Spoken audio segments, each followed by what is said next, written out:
Anualmente, desde el 2013, les he presentado los últimos años, en 2023 se han reportado 17 casos, pero recordar que toda esta etapa del 20 al 23 más o menos son etapas post-pandemia. Y las áreas endémicas son Loreto, Ucayali, San Martín, Amazonas, Cajamarca, Huánuco, Colima, y ven ustedes que incluso zonas de la costa y la sierra, como Junín, han reportado algunos casos.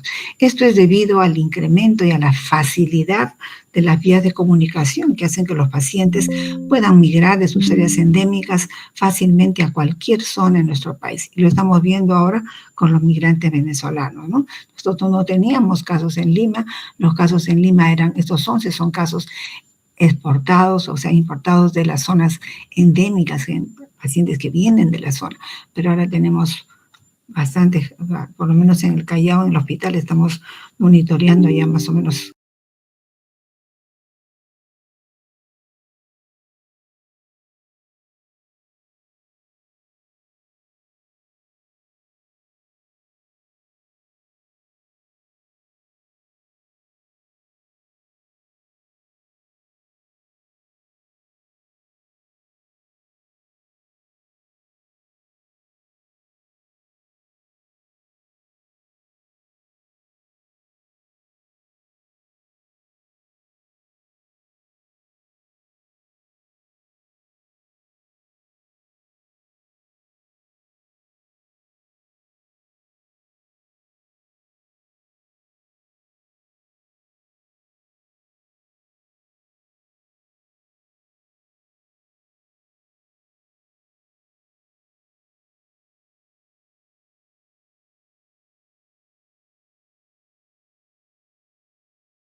De la tuberculosis, ¿no?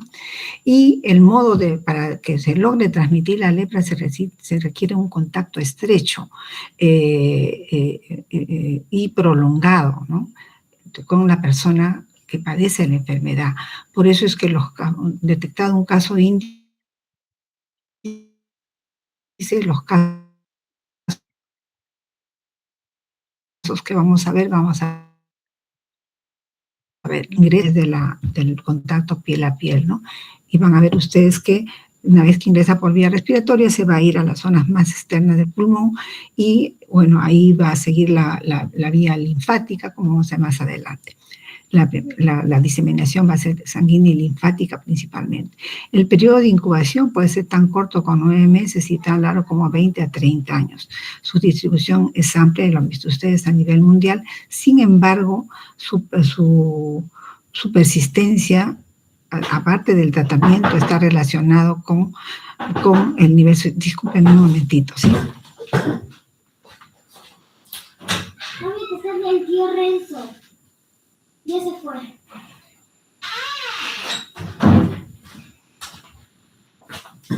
Discúlpeme, ese es el tema con la familia. Bueno, entonces, aparte de la patogenia, tiene que ver con el grado de susceptibilidad de la persona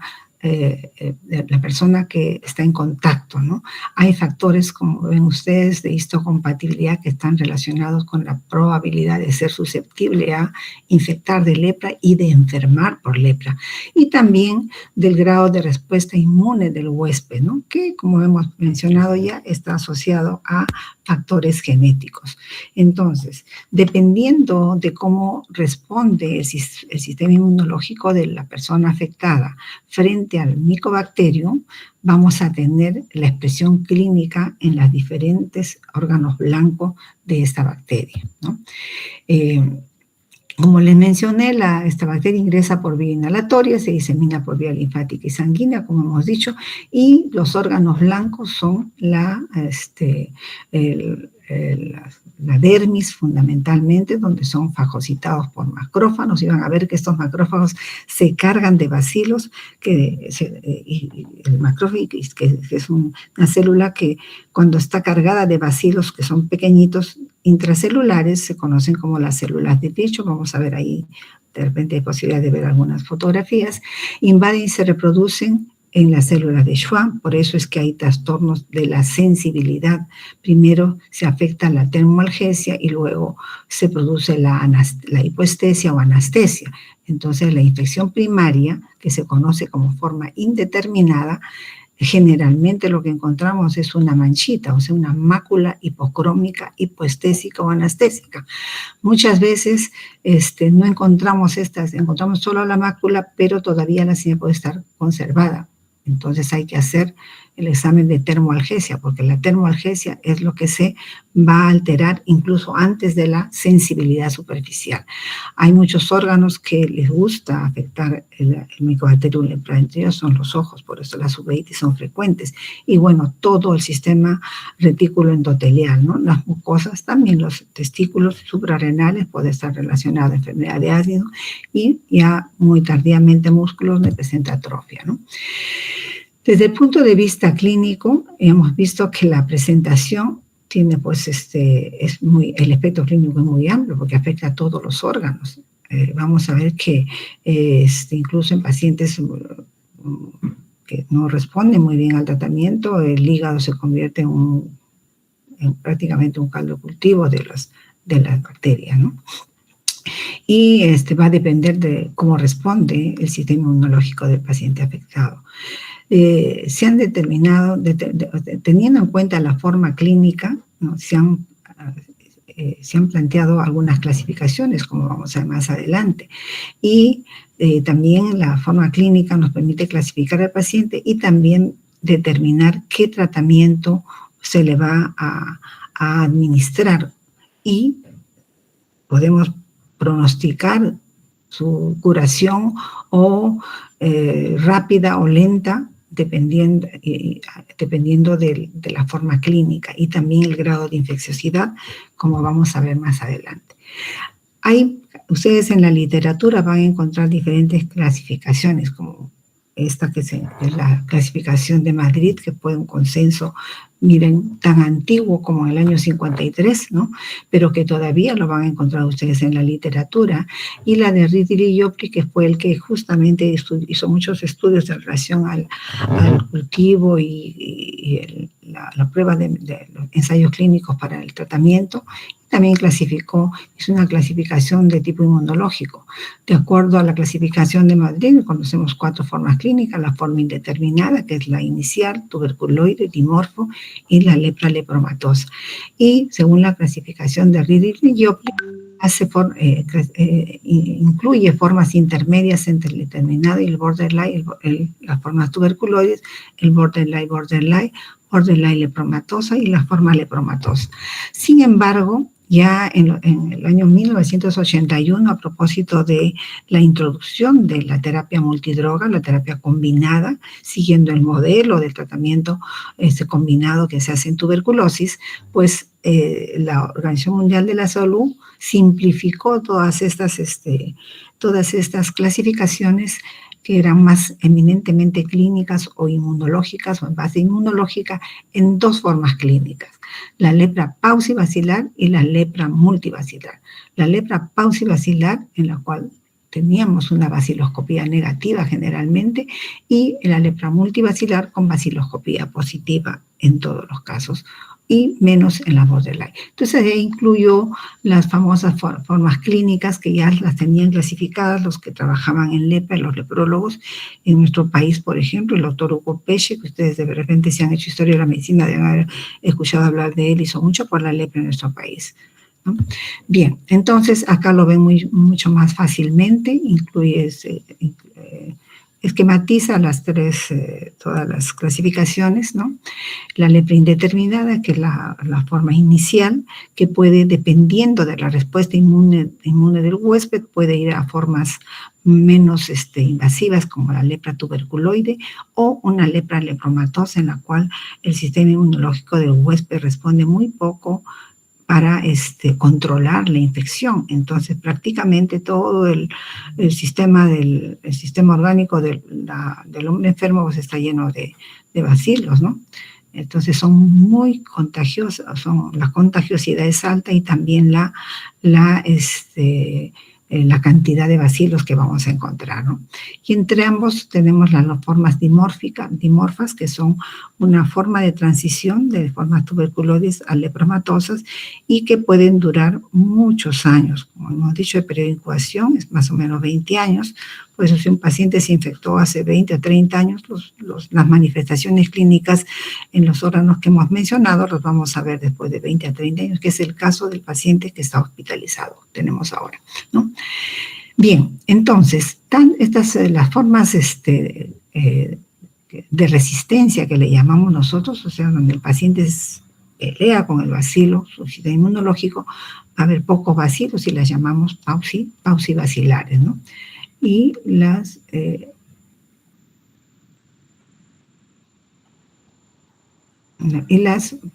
multibacilares, ¿dónde está? Quiero poner el pluma, puntero láser. Ahora sí creo. Bien. Entonces, acá tienen las formas multibacilares. Entonces, las manifestaciones clínicas van a ser más severas, amplias y van a encontrar prácticamente todas las lesiones que ustedes aprendan en dermatología, las pueden encontrar en un paciente con lepra, ¿no? Nódulos desde las máculas, pápulas, de todos los colores, incluso infiltraciones, etcétera, ¿no? Lo van a encontrar ustedes en pacientes con lepra. Entonces, el diagnóstico se basa en los antecedentes epidemiológicos, que esto ayuda bastante. Sin embargo, ahora, con la fácil movilización de los pacientes de un área geográfica a otra, hay que tener un alto sentido de sospecha de dónde procede, dónde nació el paciente. Por ejemplo, este paciente que tenemos hospitalizado está en Lima ya 10 a 15 años, pero estuvo más o menos 20 años en Iquitos, ¿no? Pero nació en Pucallpa. Entonces, pensamos que se ha contagiado, se ha adquirido la enfermedad en Iquitos, más no en Pucallpa, que son dos áreas endémicas. Entonces, es muy importante el antecedente epidemiológico. El examen clínico va a definir las formas clínicas e incluso en muchos casos el diagnóstico. Van a hacerse el examen dermatoneurológico, porque la vaciloscopía ya a veces es negativa, pero vaciloscopía ¿de qué vamos a hacer? No, se puede hacer de secreciones nasales, ¿no? Sin embargo, en este caso hay que obtener un frotis de linfa. Y vamos a ver nosotros más adelante con gráficos cómo vamos a obtener. Si obtenemos linfa de orejas, codos, rodillas y lesión sospechosa y también de la secreción nasal. Además, se puede también obtener linfa a partir de una lesión sospechosa, ¿no? Una mácula o una placa, en fin. Hacemos biopsia también de las lesiones sospechosas, ¿no? Y en ella también la histopatología podemos hacer la coloración de Sil-Nielsen modificado, vamos a ver más adelante, o también la de Fitte-Faraco, que justamente es especial para ver estos bacilos mejor, porque a veces se destruyen muy rápido son muy lábiles a destruirse, especialmente con el Sil-Nielsen normal, que vamos a ver. También podemos utilizar la lepromina. Últimamente no se está preparando lepromina, no la tenemos disponible, pero cuanto se puede hacer es igual que un PPD, se aplica en la flexura del brazo, y hay que buscar la pápula, que la vamos a observar en 28 días. La de Fernández la podemos ver, pero generalmente la que se busca es la reacción de Mitsuda, que generalmente es una lesión ulcerativa o una pápula que se presenta a los 28 días de la aplicación de la lepromina. Nos dice que el paciente está probablemente infectado, ¿no? El examen dermatoneurológico es el que ustedes deben haber revisado en semiología, pero es importante ver toda la piel, con buena iluminación, hay que examinar toda la piel, del rostro, de los brazos, todo. Básicamente hay que examinar toda la extensión de la piel y el examen de los nervios, ¿no? De los nervios accesibles. Acá tienen ustedes la fibra, el auricular, el cervical, el supraorbitario, el mediano, el cubital, el radial, etcétera, el ciático papito externo. Generalmente en las lepras leptomatosas o también en las tuberculias podemos encontrar neuritis, ¿no? Neuropatía, hay neuropatía periférica, hay neuritis. Los nervios pueden estar engrosados y dolorosos, ¿no? Dolorosos. Y lo que generalmente se ve también es anestesia y hipoestesia en guante o en bota, dependiendo de que si hay el compromiso en el caso del brazo del mediano y el cubital, y en el pie del ciático papito externo y del tibial, ¿no? Esto es lo que no deberíamos ver en pacientes con lepra, porque significa que el paciente pues es una enfermedad avanzada de evolución muy prolongada, en la que prácticamente ya el paciente viene con lesiones invalidantes, ¿no? Hay mal perforante parental, pérdida de los dedos, no porque se le caigan a pedacitos, sino sencillamente porque la falta de sensibilidad hace que se traumatice. Lo que sí también podemos ver, hay un poquito de resorción ósea, y a veces la uña la tenemos en la falange media, porque la cronicidad, la falta de irrigación e inervación produce atrofia, ¿no? Y disminución de se produce resorción ósea. Entonces no es porque se le caigan los dedos a pedacitos, sino sencillamente por la falta de sensibilidad y los traumatismos que se pueden ver. Entonces hay que buscar todo lo que ven ustedes acá, que ya deben haber hematología, falta de sensibilidad, sequedad, daño de la piel, en fin. Y en los ojos no solamente compromiso externo, sino también se puede presentar uveitis, una uveitis posterior, ¿no? Y que los signos más importantes son los cambios de la sensibilidad, y también a veces hay caída de las cejas también, presente como en este paciente que se conoce como madarosis, ¿no? Y bueno, la baciloscopía, ¿cómo lo tenemos? Bien, ustedes acá se ponen el guante, obviamente limpian la lesión y presionan bastante fuerte a nivel de la oreja, y van a ver que esta zona se pone blanca. Cuando está blanca con una bisturí de punta, van a ustedes presionar fuerte y va a salir una gota como gota de rocío. Esa es la linfa. Con eso se hace el frotis, ¿no?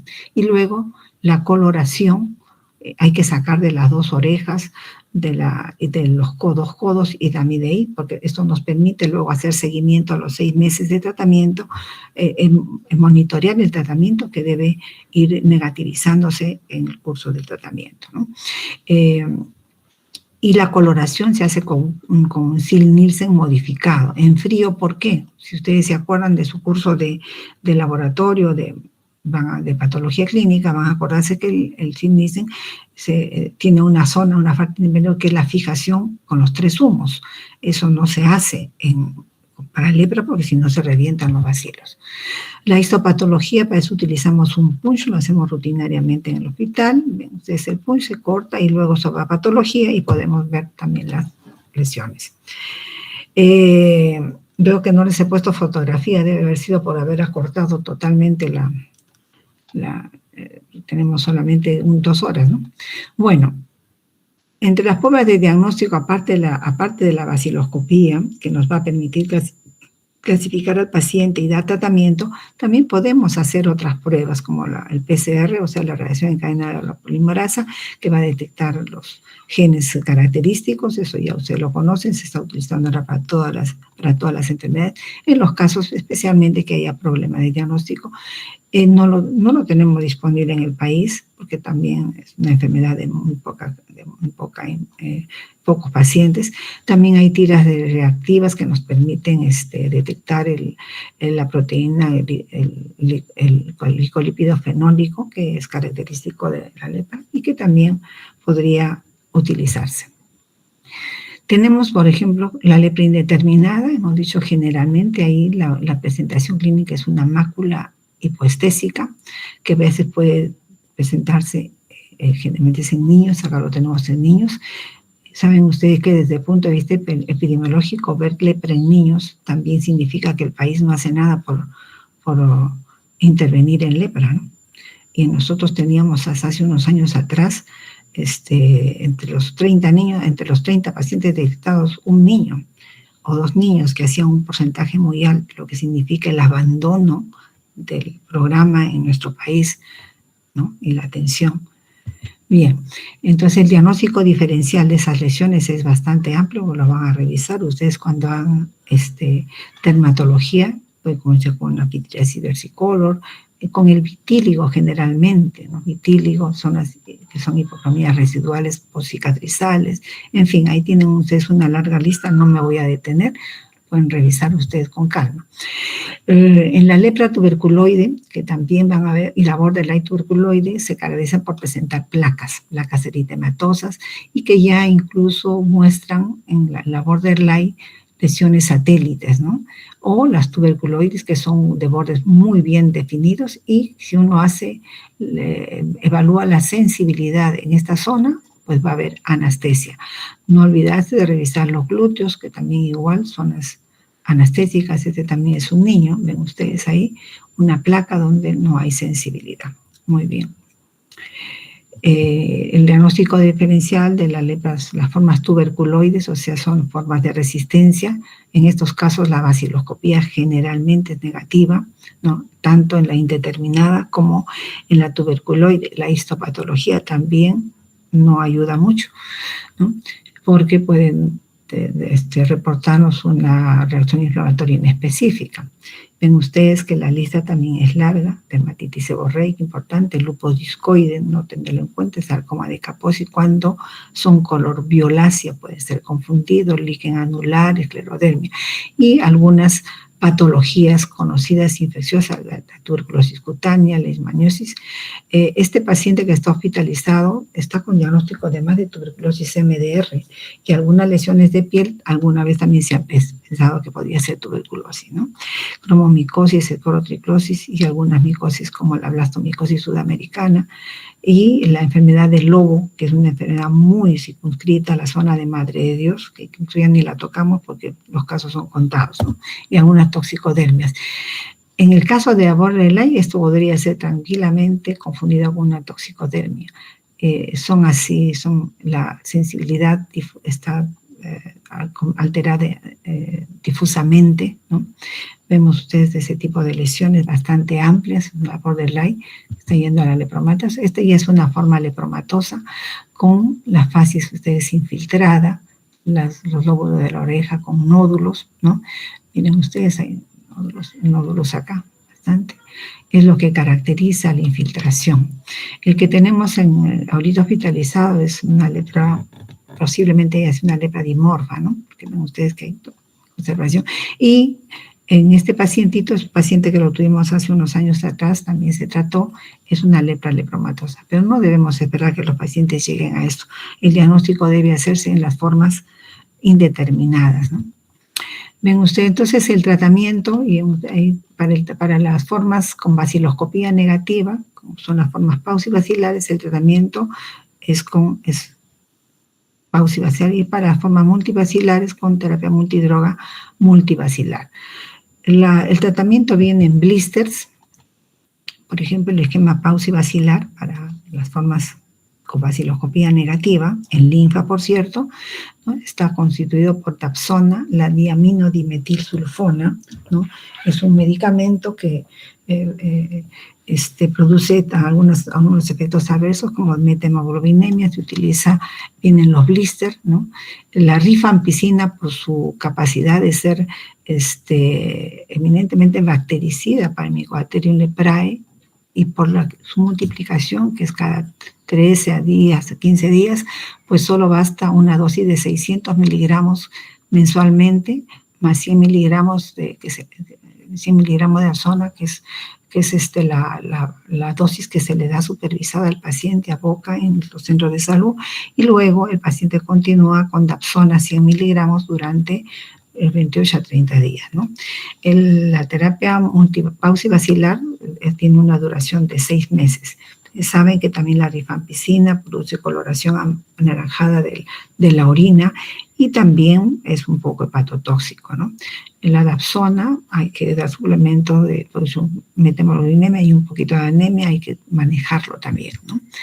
El esquema multivacilar. El multivacilar agrega a lo anterior la clofazimina, como vamos a ver, ¿no? Dapsona, 100 miligramos, rifampicina, 600 miligramos y la clofazimida. Sin embargo, tanto la rifampicina como la clofazimida se dan a dosis más altas durante la primera dosis. Acá, por ejemplo, tienen 600 miligramos, 2 tabletas de rifampicina y 300 miligramos de clofazimina, más una dapsona, que es la dosis supervisada, que cuando el paciente va a recoger a la posta su blister, pues le dan en boca esa primera dosis y luego lleva a su casa para tomarlo diariamente, 100 miligramos de dapsona y 50 miligramos de clofazimina. El tratamiento dura 1 año. Hasta hace, ya van a ser pues 7 o 10 años, el tratamiento eran 2 años. Sin embargo, estudios amplios que se han hecho en Asia, o sea, en la India y también en África, en India fundamentalmente, demostraron que 1 año de tratamiento en forma multivacilar era suficiente. Sin embargo, hay pacientes que pueden tener problemas de tipo inmunológico y como un paciente que estoy haciendo seguimiento por consulta externa, que requieren más tiempo de tratamiento. Entonces, si vemos que todavía hay lesiones activas y la vaciloscopía al año de tratamiento sigue siendo positivo en algunas áreas, el paciente se le puede implementar 1 año más de tratamiento. Y hay pacientes que llegan a recibir hasta 5 años y no se curan. Son obviamente los menos que tienen problemas de tipo, algún problema de tipo inmunológico. Un poco aquí se ha sistematizado las reacciones adversas en relación a rifampicina, dapsona, lo que les he mencionado, y clofazimina. Lo que le caracteriza es que una vez que el paciente empieza a tomar, más o menos a los 30 días van a ver ustedes su piel bronceada, como si se hubiera ido a la playa, coloración bronceada, que hay que decirle al paciente, porque a algunos les puede incomodar. Ven ustedes que todas estas cosas a veces llevan un poquito a estigmatización y discriminación de los pacientes, más todavía por la ignorancia, ¿no? De que se piensa que el paciente no se cura, pero estos tratamientos tienen una eficacia muy cercana al 100%. Obviamente hay formas en las cuales multivacilares que vamos a tener problemas de curación. Existen tratamientos de segunda línea, ¿no? Como hemos mencionado, dapsona, clofazimina de primera línea, pero también la fluorquinolona, la ofloxacina, las quinolonas pueden ser utilizadas, asimismo la aminociclina y la claritromicina, ¿no? Que pueden ser usados y están en la norma en casos de pacientes que presenten resistencia, ¿no? Resistencia o intolerancia o falla al tratamiento, ¿no? Verán ustedes que determinar una resistencia al micobacterium no es fácil porque hay que hacer cultivos en bioterios, ¿no? Entonces, actualmente hay estudios muy interesantes con la badaquilina, que ustedes saben que es un antituberculoso tan exitoso que ha cambiado el tratamiento de la tuberculosis MDR y que es DR en nuestro país, ¿no? Al punto de que ya no necesita estar hospitalizado el paciente 1 año o 6 meses con drogas con medicamentos por vía parenteral. La badaquilina ha solucionado ese problema y también hay estudios que se están haciendo en lepra, ¿no? Muy bien.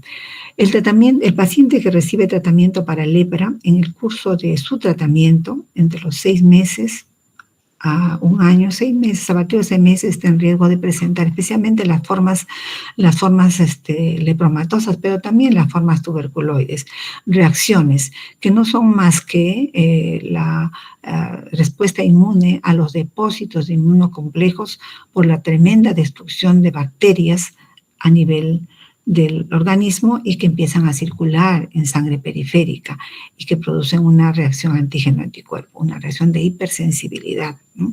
Entonces, Esto se puede presentar tanto en las formas tuberculoides, o sea, las formas de resistencia, como en las formas lepromatosas. Y ya lo hemos mencionado.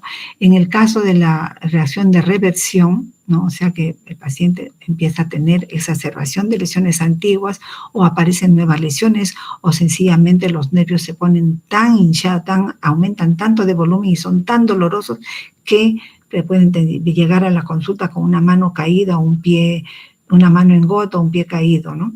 Entonces, con trastorno de la motilidad. Esos pacientes, pues hay que dar tratamiento con corticoides, ¿no? Es una pacientita muy antigua.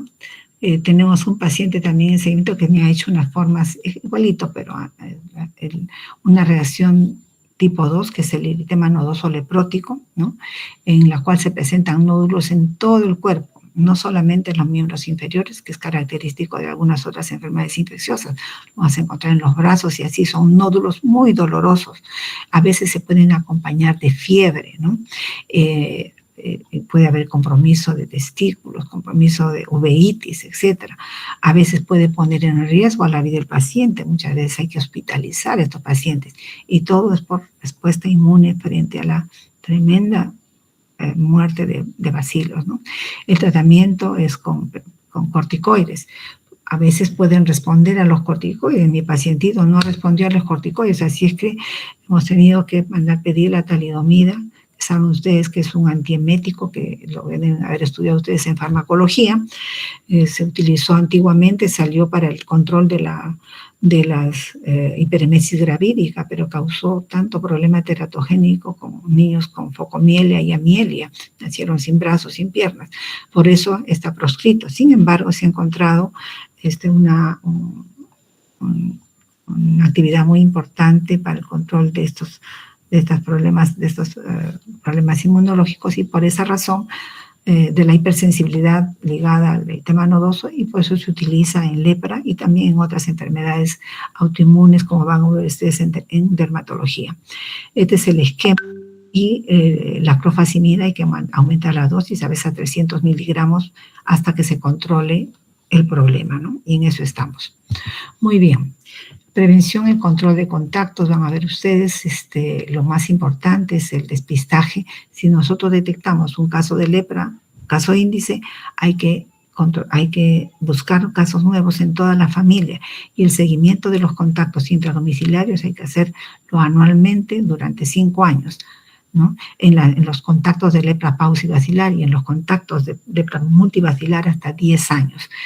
Infelizmente en nuestro país se vacuna con BCG desde la infancia, entonces eso también ayuda al control de la lepra, y obviamente si hay discapacidad, estos pacientes deben ser atendidos por medicina física y rehabilitación, ¿no es cierto? Entonces el problema está ahí justamente. Finalizamos esta presentación, las preguntas las vamos a dejar al final y vamos a ver con la otra patología. Vamos a seguir con tripanosomiasis. Esta también es una enfermedad desatendida que felizmente ha habido control en nuestro país y no se ha extinguido, pero todas estas enfermedades pues tienen un componente socioeconómico, social y cultural, más que cultural, de educación. ¿Y quién interviene ahora mismo en nuestro país? No se invierte en salud, no se invierte en educación y menos en infraestructura. Por tanto, estas enfermedades van a seguir todavía en problemas, ¿no? Bien. Si no ven mi presentación bien, me avisan, ¿ya? Pero ahí lo tienen. ¿Está bien? Sí, doc. Ok. Bien. Entonces vamos a hablar de la tripanosomiasis, ¿no? Que también es una parasitosis, es una infección parasitaria, pues produce por un protozoario flagelado. Tienen que recordarlo de parasitología, es el tripanosoma. Existen 2 especies importantes de tripanosoma, ¿no? Que producen la tripanosomiasis africana, produce la enfermedad del sueño, frecuente en África, no lo tenemos en nuestro país, y la tripanosomiasis americana o enfermedad de Chagas, ¿no? Ya lo hemos visto, también forma parte del listado de enfermedades atendidas. La enfermedad de Chagas o tripanosomiasis americana, pues produce enfermedad, afecta a todos los órganos, una enfermedad sistémica que es causada por el Trypanosoma cruzi.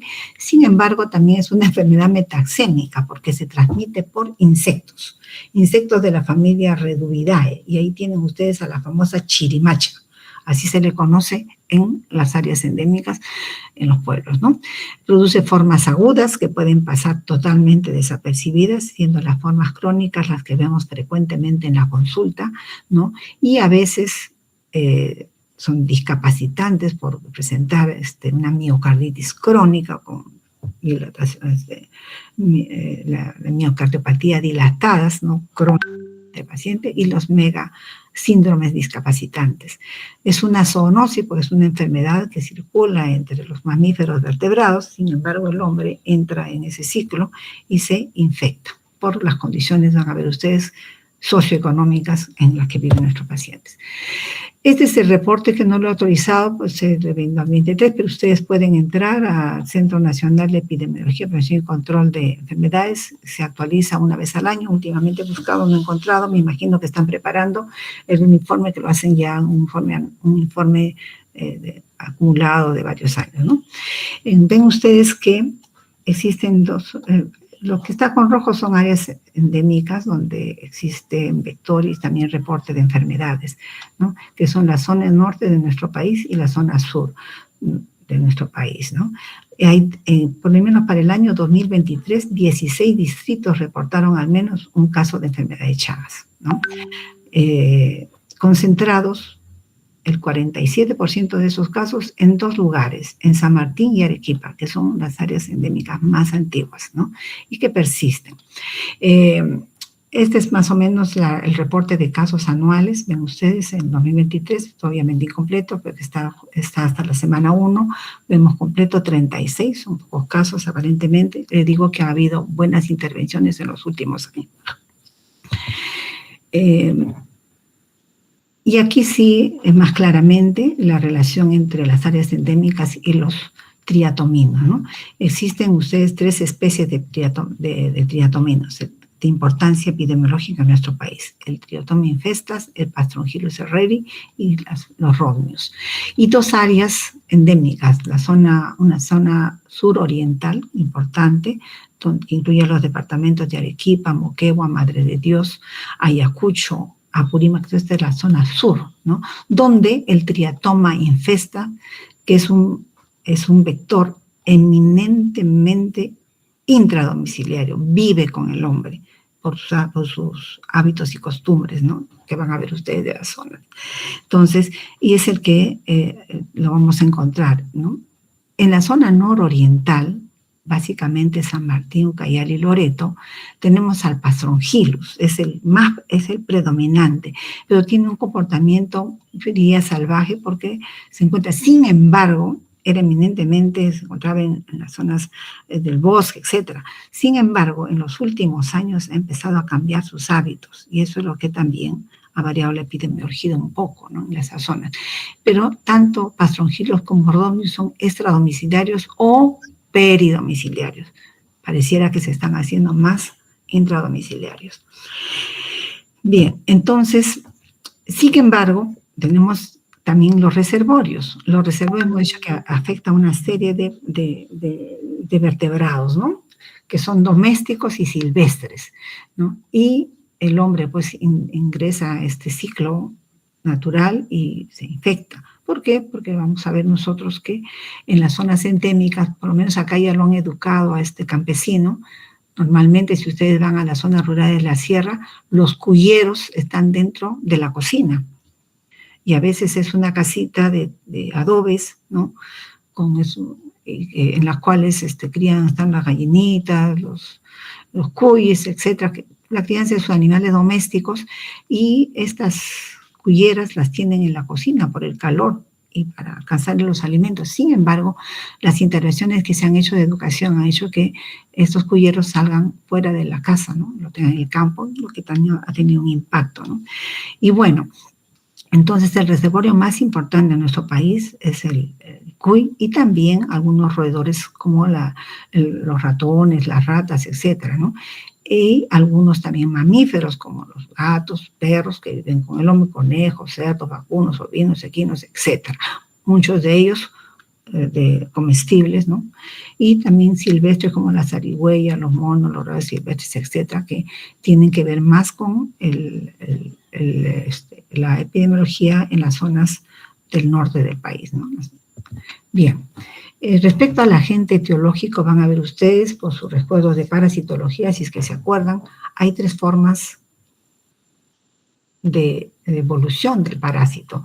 La forma de tripomastigote, que vamos a considerar que es la forma infectante para los mamíferos y también para el insecto, o sea, para el triatomino.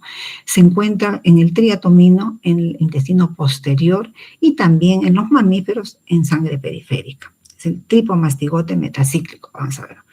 Luego tenemos, y acá lo tienen ustedes, es flagelado y se mueve, ¿no? Y acá lo tienes en fotografía, en un flotis de sangre de un ratón. El epimastigote, que es la forma reproductiva, la forma de multiplicación, pero ¿en dónde? Acá lo tiene en el insecto, en el intestino del insecto, en el intestino posterior del triatomino. Y la forma de amastigote, que lo encontramos en histopatologías afectando la forma de multiplicación, pero en el mamífero, no, a ver ustedes, y generalmente en el miocardio y en las células nerviosas. Bien, importante para esta patología recordar el ciclo de replicación de este parásito, ¿no?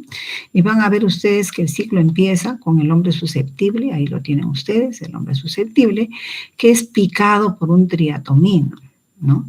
Y este triatomino, van a ver ustedes, pica al hombre y, bueno, pues va a transmitirle los tripomastigotes. Como es flageladito, va a entrar a través de la piel, los tripomastigotes ingresan a través de la piel y, bueno, buscan a los macrófagos y también a las células musculares, ¿no?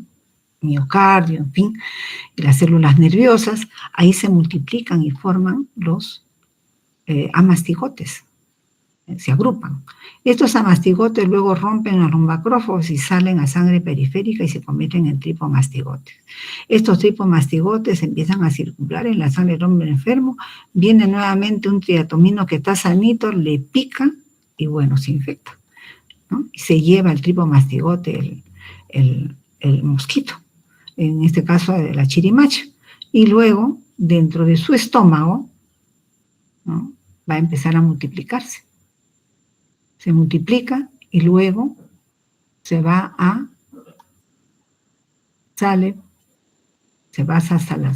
hasta el intestino posterior, donde se ubica, ¿no? Y lo vamos a encontrar en las heces del triatomino. Bien. Entonces, acá ven ustedes que el parásito no ingresa por la picadura. No es que pica y le introduce el triatomino. No, para nada. No, pica, pero esta chirimacha, pues una vez que come, hace deposiciones inmediatamente. Voltea, rasca, busca otro punto, y como ha dejado la herida de la picadura, por ahí ingresan. Como ha cagado, pues por ahí ingresan los triatominos. O si no le pica, se rasca el enfermito, se rasca el que está durmiendo ahí en su cama y introduce los. Y bueno, sigue todo el ciclo que ya hemos visto. Entonces, esta es la forma de transmisión más frecuente, pero también hay otras formas de transmisión, como por ejemplo la vía oral, alimentos contaminados con el parásito, o sea, por contacto con las heces o orina del triatomino, ¿no? Generalmente los animales que viven en la casa, el perro, el gato, etcétera, ¿no? Todos están con tripanosomiasis. Entonces, como ven ustedes, es un problema social de cómo vive la gente y no se hace nada para que dejen de vivir así, ¿no? Ni se educa y ni se mejora infraestructura.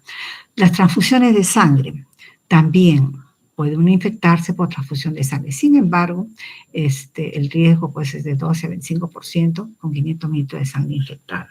La transmisión congénita de madre a hijo, esa es la muy importante y donde se ha intervenido mucho en las áreas endémicas, ¿no? El riesgo es de 0.5 a 6. trasplante de órganos de persona infectada, accidentes de laboratorio, no se ha encontrado vía sexual, pues no se ha encontrado y no se ha demostrado que haya transmisión por este medio, ¿no? Sin embargo, hay que mencionarlo de todas maneras. Desde el punto de vista clínico, tenemos 3 formas clínicas, nos vamos a referir a estas 2, esto lo van a ver en pediatría. Sin embargo, las formas congénitas, pues vamos a tener un niño prematuro, una infección intrauterina crónica con fiebre, hepatitis, esplenomegalia, enopatía, miocarditis, y puede incluso provocar la muerte del niño. Esto lo van a ver ustedes en pediatría, no voy a extenderme mucho aquí. Sin embargo, van a ver ustedes las formas agudas, donde el chagoma de inoculación o el signo de Romaña es lo más importante, y ven ustedes la situación, y el Chagas crónico, que es lo que generalmente vamos a ver en las consultas. Paciente que viene por miocarditis, miocardiopatía dilatada, irreversible, y las megavísceras, esófago, colon, uréter, y compromiso de otras vísceras huecas. Y nos vamos a referir a la enfermedad de Chagas, que tiene, por ejemplo, un niño de área endémica, le ha picado y justamente signo de Romaña, ¿no? Lo que se conoce como el chagoma de inoculación o complejo oftalmoganglionar de Romaña, ¿no? Puede también picar en la pierna, tienen ustedes ahí, acá tienen otro, en el ojo, bien. Entonces, esto se presenta, lo vamos a poder visualizar en el 3% de pacientes en las áreas endémicas. Eso debe haber disminuido bastante ahora en las zonas de Arequipa, Moquegua, ¿no? Es donde era endémico. Es asintomático. La infección aguda es asintomática aproximadamente en el 70% de pacientes a los cuales se infectan, ¿no? Solo en el 3% vamos a presentar síntomas, pero de incubación 14 días. El cuadro clínico puede durar 6 a 8 semanas. El cuadro clínico es un proceso infeccioso generalizado, por eso el diagnóstico diferente también es bastante amplio, porque no vamos a encontrar foco en ningún sitio. El signo de Romaña viene después de 14 días. Miocarditis aguda puede estar acompañada, un cuadro agudo con arritmias cardíacas, alteraciones de la función del miocardio, o sea, trastorno de la conducción, a veces un derrame pleural, edema periférico, etcétera, dependiendo de la respuesta del huésped.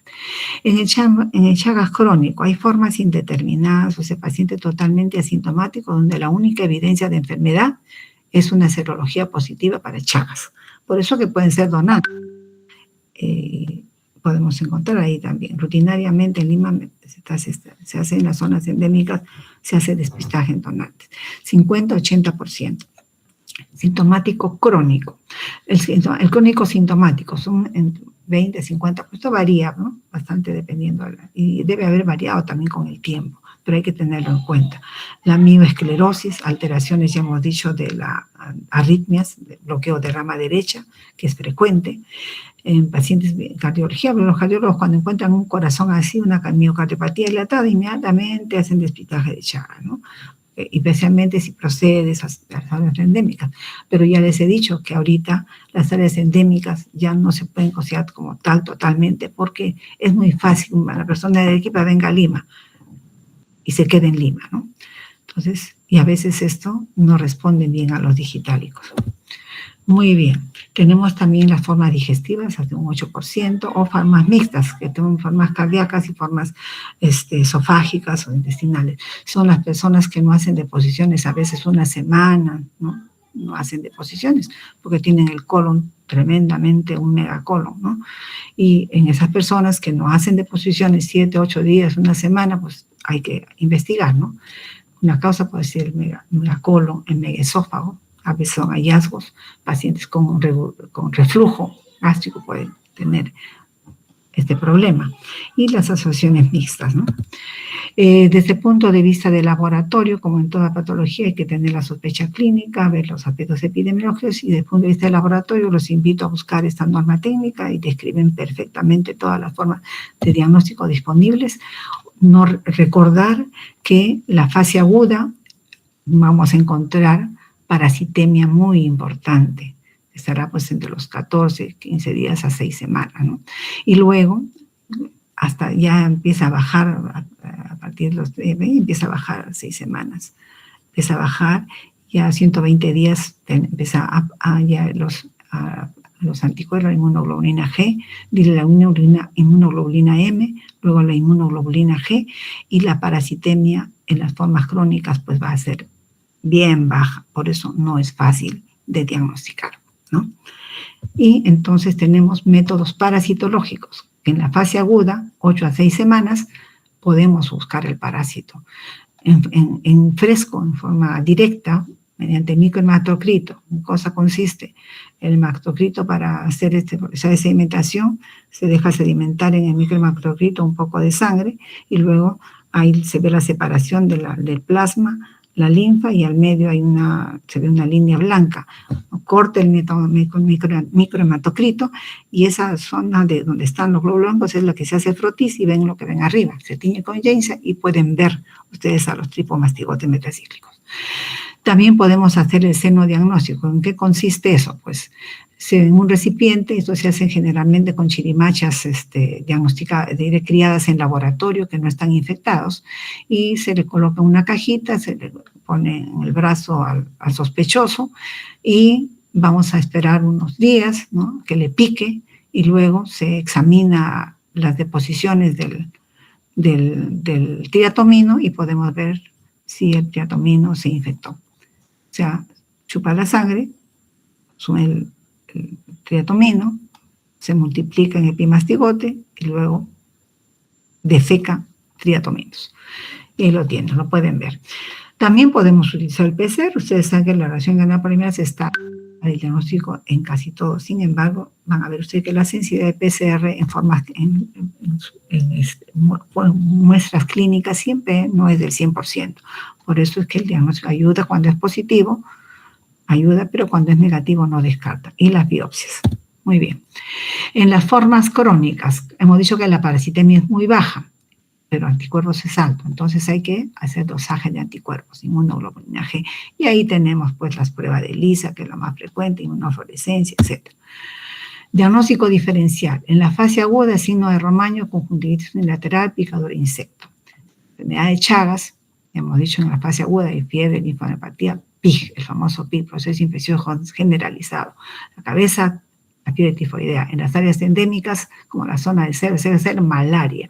También podría ser el dengue, en fin, brucelosis, leptospirosis que hay en el norte, hasta por gusto. Entonces, hacer el diagnóstico diferencial con las patologías más frecuentes asociadas a un proceso infeccioso generalizado, donde al examen a veces no encontramos poco.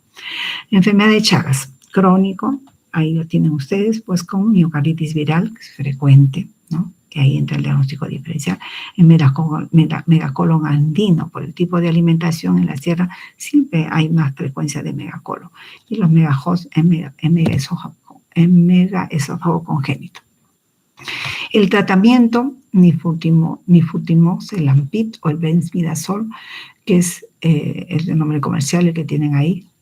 Uno u otro lo encontramos a través del programa de control de Chagas, de enfermedades metaxémicas. El Ministerio de Salud, pero hay que pedirlo cuando tenemos el caso. En las áreas endémicas está disponible. Ahí ven ustedes las dosis, 5-8, para que lo lean, 5-8 miligramos, ¿no?, y el tratamiento es más o menos de 30 a 60 días, ¿no? Importante recordar siempre las reacciones adversas, ¿no? Desórdenes psiquiátricos es importante, neuropatía periférica, convulsiones, leucopenia, o sea, trastornos a nivel hematológico, ¿no? Y acá tenemos pues este rash, ¿no? El tratamiento de las formas agudas es posible. En las congénitas es las que nos marca a veces la necesidad, en las cuales en ambas, tanto en las formas agudas y la congénita, hay abundancia de parásitos. Es posible reconocer una curación parasitológica, ¿no? Y lo que es muy difícil saberlo en las formas crónicas, donde la parasitemia es escasa y a veces negativo, no encontramos parásitos. Entonces el seguimiento con serología no nos ayuda a ver si el paciente está curado. Entonces los criterios de cura van a ser clínicos, parasitológicos, o sea, parasitemia negativa, y la serología negativa en 2 muestras en 6 meses, lo cual es un poco más problemático en pacientes crónicos. Muy bien. Respecto a la prevención y el control, hemos dicho que es una enfermedad, o como toda enfermedad desatendida, tiene que ver con problemas socioeconómicos y culturales o educacionales, ¿no? Que no son modificables a largo plazo y que requieren intervenciones sectores, ¿no? El control vectorial con insecticidas tampoco es sostenible porque no es posible mantenerlo en las zonas rurales. Sin embargo, en la zona sur se ha intervenido bastante con modificaciones modificaciones de algunos hábitos culturales, ¿no? A nivel de las zonas rurales. Hay un gran número de reservorios que están involucrados, se desconoce la efectividad de los tratamientos en las formas crónicas y es necesario pues implementar un diagnóstico y servicio de atención integral para estas personas afectadas, ¿no? Muy bien, estarán anotando sus preguntas, ojalá y nos haya tiempo. Pensé demorarme unas 2 horas y espero cumplirlo. Bien, vamos a ver ahora toxoplasmosis. Esta sí no está incluida entre las patologías atendidas, sin embargo, ha empezado a tener relevancia con el problema del VIH, como vamos a ver más adelante, porque en pacientes inmunocompetentes casi no tenemos mucho problema. Bien, la toxoplasmosis también es una zoonosis, ¿no? Está distribuida a nivel mundial.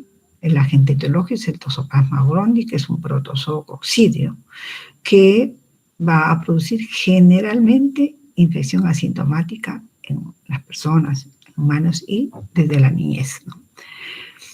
En lactantes podemos observar las formas congénitas. Vamos a ver una pinceladita, ustedes lo van a ver mejor en pediatría. Y en personas inmunocomprometidas va a causar una enfermedad importante, con secuelas y todo, y ahí los pacientes con VIH son las vedettes, ¿no? Y en ocasiones puede presentar síntomas en pacientes inmunocompetentes y lo vamos a ver. El Toxoplasma gondii también en la naturaleza infecta una amplia gama de mamíferos y aves, muchos de ellos que son de consumo humano, como vamos a ver. Y su diseminación también por estos animales también es bastante amplia. Vamos a ver. Entonces, ahí tienen ustedes su taxonomía, ¿no? Pues pertenece a la familia Sarcosistidae, género Toxoplasma, y la especie que vamos a tratar es el Toxoplasma gondii, que es un parásito que normalmente afecta al gato, a los felinos, el gato. El ser humano y otros sirven de huéspedes intermediarios en el ciclo biológico o ciclo de replicación de este parásito. Y existe en la naturaleza en varias formas, como macro y microgametos, o quistes que contienen y liberan esporozoitos, quistes tisulares que contienen y liberan bradizoitos, y el mismo taquizoito. Aquí lo tienen ustedes a los quistes, que luego vamos a referirnos a ellos, y a su rol en la transmisión y en la generación de enfermedad. Tienen al quiste tisular en tejidos y al taquizoito. Bien, desde el punto de vista epidemiológico es una patología cosmopolita. Entonces lo encontramos en la ciudad, en todas partes.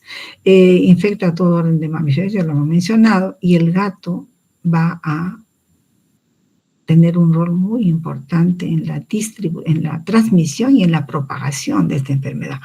1% de gatos a nivel mundial se estima, ¿no? Es una estimación a nivel de gatos a nivel mundial, excretan quistes de toxoplasma. La prevalencia de quistes tisulares en la carne del consumo humano de muchos mamíferos, vaca, cerdo, etc., es alta en determinadas regiones. Pues acá en nuestro país se supone que la carne que comemos está, Senasa es la que creo, Senasa, me disculpo si me equivoco, se dedica a controlar la carne de consumo humano. También hay macrófagos invertebrados, como la famosa cucaracha, las moscas, caracoles, etcétera, que pueden servir como vectores mecánicos, o sea, transportan en su cuerpito los zooquistes de la caquita del gato, ¿no? ¿Ven ustedes? Veamos. ¿Qué pasó aquí? Disculpen, no lo he puesto en pantalla completa. Vamos a ponerla. A ver. Y ahí tienen ustedes, desde el punto de vista epidemiológico, la incidencia.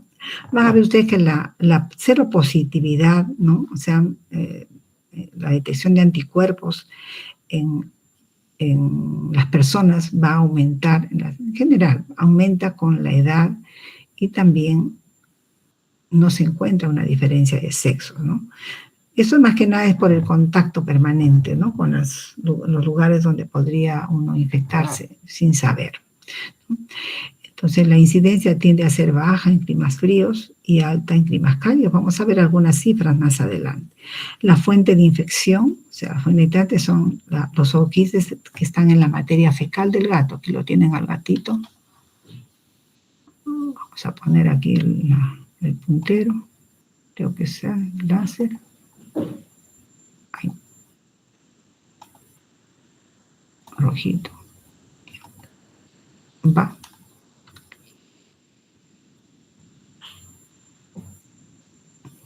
No me quiere hacer caso. A ver, ya, ahí está. Bien, ahí lo tienen al gatito y sus ooquistes, ¿no? Hacen sus deposiciones, tenemos ooquistes. Y en la carnecita que comemos, el chanchito, en fin, la oveja, el mamífero, pueden encontrar en sus carnes los quistes tisulares. El hombre o mujer comen esto y bueno, y van a tener, esa es una de las formas de transmisión, ¿no? Por la ingesta, en este caso, o de esas dos cosas. Pero también por trasplante de órganos, accidentes laborales y transfusión. La forma digestiva ahora es la más importante por el consumo de ooquistes tisulares, ooquistes tisulares.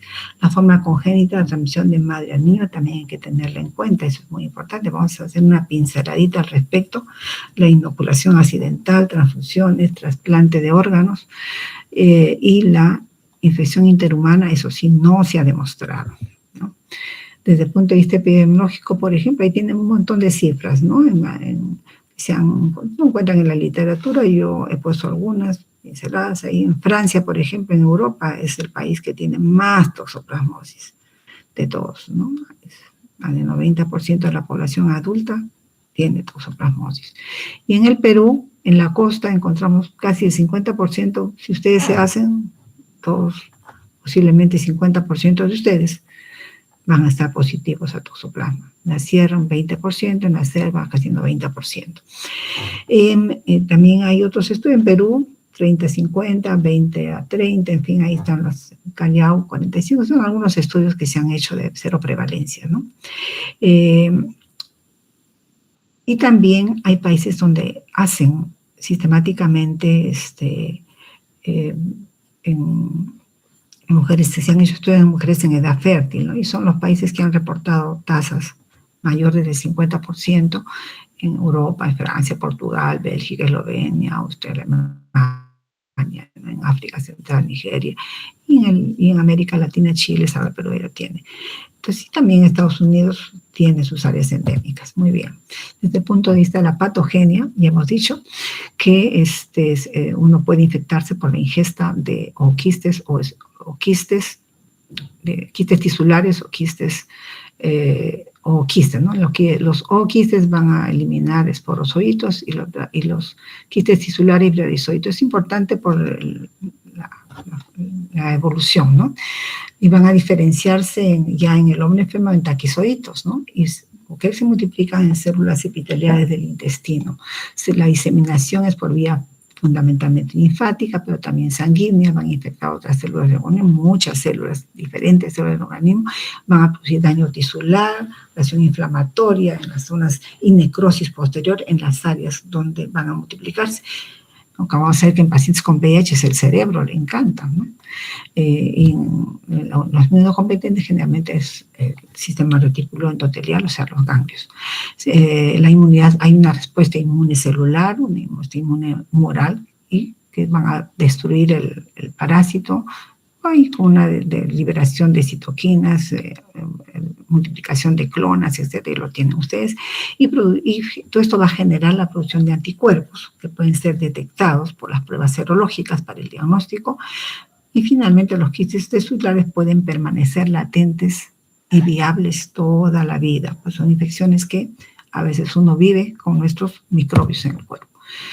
Entonces, esto lo vamos a sistematizar, la patogenia, en este cuadrito que me gustó, y ahí se los comparto, ¿no? ¿Qué ven ustedes acá? La reproducción sexual de este parásito se produce en el huésped definitivo, que es el pelino. Ahí los taquizoitos se van a formar en merozoitos, que van a producir formación de gametos, ¿no? Y van a reproducirse y van a formar los ooquistes que contienen los esporozoitos. Este esporozoito sale con las heces del gato y ingresa por la ingesta al intestino y ahí se va a convertir en taquizoito. Va a producir una enfermedad aguda con formación de pseudoquistes, que si es mujer va a producir una transmisión vertical, infectar al feto y seguir. Pero también hay otra forma, ¿no? Podemos ingerir sangre, tejidos, ¿no? O sea, carne insuficientemente cocida y contaminada, van a eliminar los bradizoides y aquí se van a producir las formas crónicas o si no asintomáticas, que pueden reactivarse por diferentes causas. Por ejemplo, el paciente tiene VIH, sus defensas bajan y esta infección inaparente con la cual vivía se reactiva y presenta lo que vamos a ver más adelante, una neurotoxoplasmosis, ¿no? Bien, entonces las manifestaciones clínicas distinguen algunas formas clínicas, ¿no? Infección en el paciente inmunocompetente, que tiene una forma de presentación, una infección en el paciente inmunodébil, que tiene una forma de presentación ocular, también durante el embarazo, y la toxoplasmosis congénita. Muy bien. En el paciente inmunocompetente, lo que se presenta o podemos ver, y hay que considerarlo en el diagnóstico diferencial, en un 10 a 20% de casos, ¿no?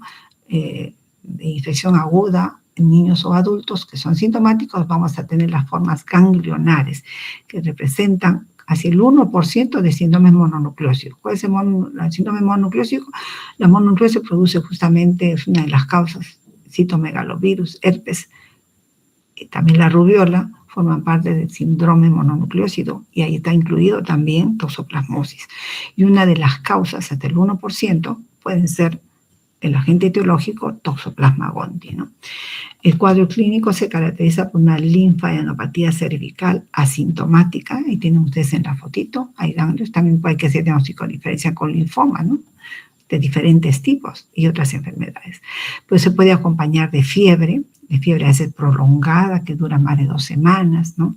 Esas son las que generalmente, como dura más de una semana, van al médico y es donde hay que hacer el examen físico completo y a veces encontramos ganglios. Puede acompañarse también de erupción maculopapular, no es muy frecuente en toxoplasma, es más frecuente en mononucleosis, y también vamos a encontrar linfocitos atípicos, igual que mononucleosis, pero en mucho menor cantidad. Entonces ahí tienen ustedes el diagnóstico. En el paciente inmunodeprimido, hay obviamente la situación de inmunodepresión que compromete la inmunidad celular, puede estar afectada en neoplasias, ¿no? Diferentes, neoplasias malignas, hematológicas, generalmente linfomas, o pacientes que están utilizando este tratamiento para el cáncer, o corticoides, o también factor de necrosis tumoral para algunas otras enfermedades, anticuerpos monoclonales, van a tener estados de inmunodepresión, y también los receptores de trasplantes, después que les hacen el trasplante, pues entran en estado de inmunodepresión para evitar el rechazo del órgano trasplantado. Pero de todas estas formas, nosotros nos vamos a referir más al paciente con VIH, o sea, en estadio SIDA, porque la toxoplasmosis, cuando afecta a un paciente con SIDA, va a producir enfermedades severas y es una enfermedad indicadora de estadio SIDA, ¿no? ¿Qué va a producir? Va a producir una encefalitis por toxoplasma, ¿no? Que es la forma de presentación más común y se caracteriza por manifestaciones de tipo focal, o sea, plegias, convulsiones. Plegia, cuando digo plegia, eso es hemiparesia, hemiplegia, en fin, disminución de la movilidad, de la área motora en cualquier parte del cuerpo, ¿no? Que va a reflejar el área comprometida a nivel del cerebro, a nivel central, o sea, una lesión focal. 50-70% de masas intracraneales en pacientes con SIDA son causadas por toxoplasmosis. Por eso hay que considerarlos en toda paciente que ingresa con cefalea más signos de focalización, ¿no? puede, si ya nos retrasamos, no solamente va a tener signos de focalización, o sea, convulsiones o plegias, sino además, cuanto más nos demoramos, vendrá pues con alteraciones del estado mental, déficit motor más amplio, en fin, problemas cerebrosos, puede haber meningismo, ya generalmente afecta la base del cráneo, ¿no? Entonces las manifestaciones van a estar por los núcleos o las áreas comprometidas a nivel de cerebro. Puede acompañarse de diabetes insípida, panhipotituarismo, secreción inadecuada de hormona antidiurética, orquitis, en fin, dependiendo de cuánto nos retrasemos en el diagnóstico. La evolución, en realidad, con el tratamiento, el paciente en 3 días ya empieza a caminar. Si no caminaba, su hemiplegia empieza a movilizarse, si es que no lo hacía, y en 2 a 3 semanas el paciente ya revierte todo y presenta mejoría, y la resolución es completa a las 6 semanas de tratamiento. Por eso es que hay que actuar rápido. Y cuanto más rápido actuemos, las secuelas van a ser menores. Las lesiones periféricas se vuelven más rápido que las profundas, obviamente, y pueden quedar secuelas. Diagnóstico diferencial en todas esas patologías que son focales, algunas infecciosas y otras no. Ahí tienen incluso la absceso, criptocócito, la anemia, en fin, pueden ir con calma. Y acá tienen un ejemplo de un paciente. Por ejemplo, nosotros, si ingresa un paciente con signos de focalización, inmediatamente hay que buscar a ver si hay edema cerebral. Entonces, ¿y cuán importante es ese? Mira, hacer un fondo de ojo, hacerle una tomografía, y una vez que vemos que hay signo focal, pues hay que de todas maneras entrar en el diagnóstico. Absceso antes del VIH, pues estas lesiones siempre se decían que eran abscesos piógenos, pero ahora hay que buscar VIH en estos pacientes. Aquí tienen la histopatología, es un granuloma tremendo, y cuanto más nos demoramos en tratar, pues todo esto va a quedar secuelado del paciente. La histopatología, ahí tienen ustedes los quistes tisulares. En fin, este fluxograma se los presento porque es importante. Ustedes van a ver pacientes en su rotación de pacientes con VIH. Si el paciente viene con cefalea más signos de focalización, los que hemos señalado, plegias o convulsiones, que son lo más frecuente, la tomografía podemos encontrar una lesión única o múltiple. Generalmente, acá lo voy a poner con rojito, es múltiple y afecta la base del cráneo. Si la respuesta es sí, hay que iniciar tratamiento empírico para toxoplasma, sí o sí, y reevaluar al paciente, ¿no?, la evolución del paciente en una semana. O sea, el paciente, como les digo, en 7 días ya debe haber mejorado más del 50% o totalmente las plegias, o no volver a convulsionar. Se reevalúa en 2 semanas, ¿no? Si hay mejoría clínica y o radiológica, porque la radiológica la vamos a ver en 2 semanas, la clínica la vamos a ver rápidamente. Hay mejoría clínica, continuamos durante 6 semanas, ¿no?, el tratamiento, y luego se pasa a profilaxis secundaria o terapia de mantenimiento. O sea, bajamos la dosis del tratamiento. Pero si la respuesta es no, hay que considerar las otras posibilidades diagnósticas: tuberculoma, criptococoma, absceso cerebral, linfomas, etcétera, ¿no?, entre las más importantes, porque también podría haber sífilis, ¿no? Y reevaluar con pruebas de laboratorio. Si es necesario, hay que hacer una punción lumbar. El hecho de que haya un proceso expansivo intracerebral no impide hacer punción lumbar. Hay que hacer fondo de ojo, y se puede hacer también lumbar midiendo la presión intracerebral para evitar sacar más cantidad que pueda producir problema de herniación del cerebro, ¿no?, y muerte, por cierto. Tratamiento empírico, dependiendo de tratamiento empírico de acuerdo al riesgo. Disculpen, acá es el tratamiento, va a ser dependiendo de los resultados que salgan, ¿no? Y muchas veces en pacientes, y ahora ya no hacemos esto empírico, sino a veces empezamos tratamiento empírico, porque puede ser también tuberculosis sistémica. Sin embargo, si no hay lesiones, bueno, hay que hacer punción lumbar y el manejo de acuerdo a los resultados. Toxoplasmosis ocular. La forma más frecuente es la uveitis posterior, ven ustedes ahí, y la lesión es bastante clásica, al punto que el diagnóstico de uveitis por toxoplasma la hace el oftalmólogo por el tipo de lesión que presenta el paciente. Acá también las quejas va a ser del paciente van a ser visión borrosa, escotomas, dolor. Por eso es que como parte de la anamnesia hay que preguntarle al paciente si ve bien o no. Y inmediatamente, si hay trastornos visuales, sistemáticamente hay que hacer a todos los pacientes de reciente diagnóstico un fondo de ojo, porque se pueden pasar desapercibidos. Entonces, pueden presentarse en la fase aguda o también en la fase latente de la infección. La mayor parte son reactivaciones de infecciones de la infancia, ¿no? O reactivación de formas congénitas, ¿no? Es frecuente entre la segunda o tercera década de la vida. Este es en el inmunocompetente. En pacientes inmunocompetentes puede ser una reactivación de una infección congénita que pasó desapercibida y se presenta pues en la segunda década de la vida. Muy bien. No es frecuente la toxoplasmosis ocular en pacientes con VIH. Es más frecuente en pacientes inmunocompetentes. El diagnóstico diferencial posterior por tuberculosis, sífilis, lepra e histoplasmosis. Muy bien. Durante el embarazo, ahí es importante que recuerden dos cosas, ¿no? Solo vamos a tener problemas en la gestante y en el feto, ¿no? La transmisión va a llegar al feto si la gestante presenta infección aguda durante la gestación, lo que significa que nunca antes ha estado en contacto con el toxoplasma. Por esa razón, la transmisión al feto se limita a mujeres que adquieren la infección durante el embarazo.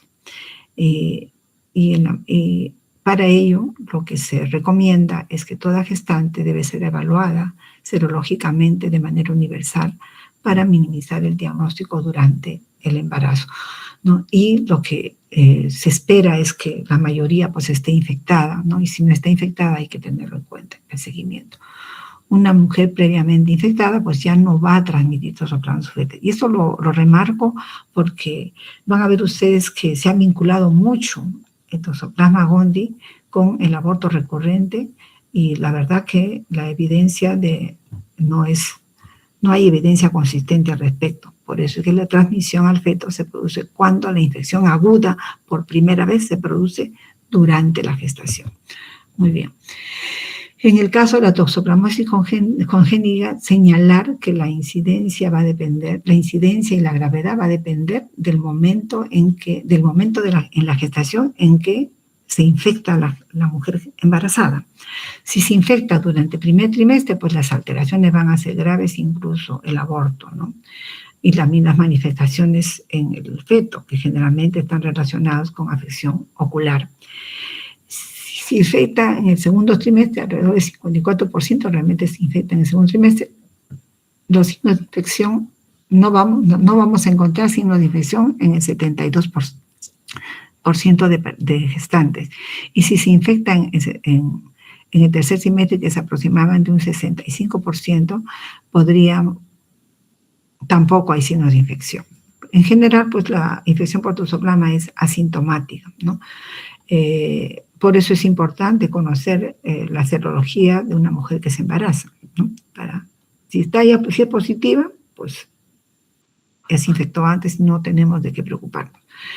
Entonces, y las manifestaciones de la toxoplasmosis congénita están relacionadas con corioretinitis, estrabismo, ceguera, epilepsia, retardo psicomotor, microcefalia, etc.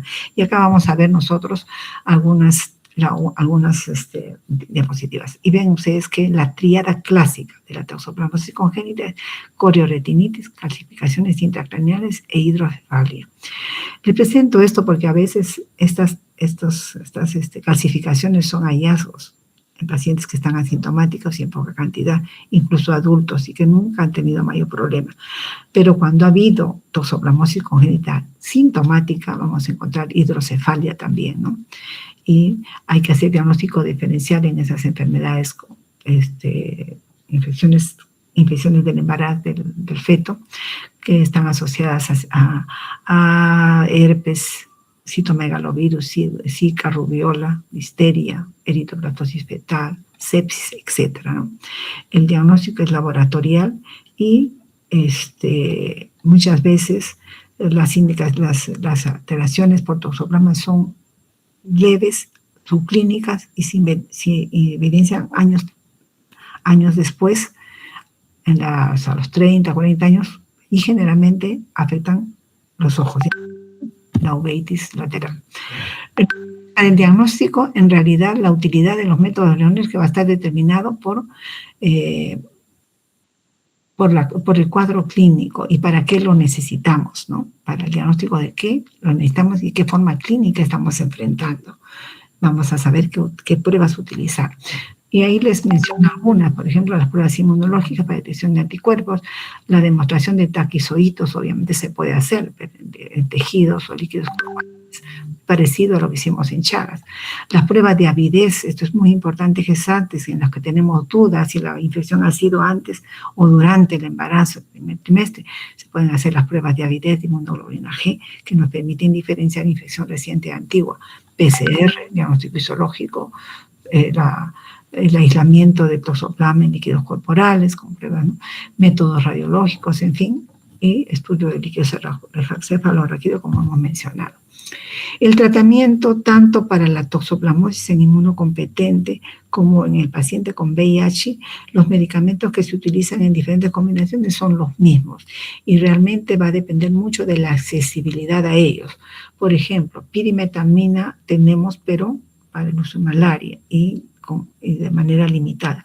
Sulfadiazina no contamos desde hace muchísimos años en el país y ya no se produce mucho. Sin embargo, la combinación de pirimetamina y sulfadiazina es la combinación de elección. Lo que utilizamos generalmente es trimethoprim sulfamethoxazol, ¿no? Y en el paciente con VIH son a esas dosis y el tratamiento es por 6 semanas, ¿no? En el inmunocompetente también va a ir por ahí para el tratamiento, por ejemplo, de las uveitis, ¿no? Otro alternativo tiene la más clindamicina, ¿no?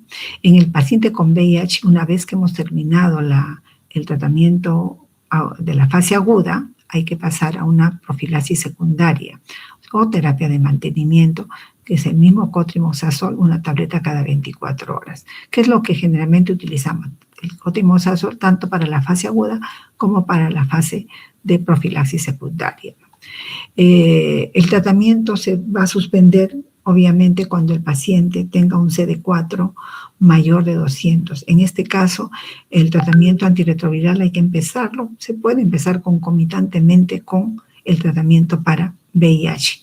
Y dependiendo del nivel de CD4 que tenga, que generalmente para que presente toxoplasmosis el paciente está con CD4 menor de 200, lo más probable es que, dependiendo de la edad también del paciente, la reconstitución inmune se va a presentar en 1 o 2 años, ¿no? Entonces, durante ese tiempo el paciente tiene que recibir la profilaxis secundaria, o sea, cotrimoxazol, una tableta, ¿no? Forte, para 24 horas, ¿no? Que es lo que le damos al paciente. En otras formas de tuberculosis, a veces hay que añadir, de toxoplasmosis, a veces hay que añadir prednisona, porque en las formas oculares, en la embarazada sí necesitamos espirimicina, la espirimicina 1 gramo cada 8 horas, que a veces hay que mandarlo a pedir, no lo tenemos disponible frecuentemente, y en lactantes es de la combinación que se utiliza. En general, todos estos los medicamentos que están disponibles en el mercado, que se utilizan para toxoplasma, fundamentalmente atacan a los taquizoitos, no eliminan las formas enquistadas.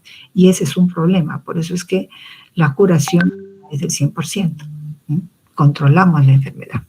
Muy bien, prevención. Reducir el contacto con gatos potencialmente parasitados, evitar la ingesta de carnes insuficientemente cocidas, ¿no? Correcto lavado de manos.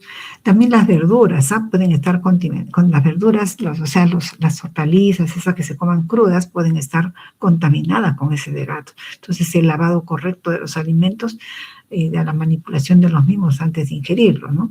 El control de las gestantes, ¿no?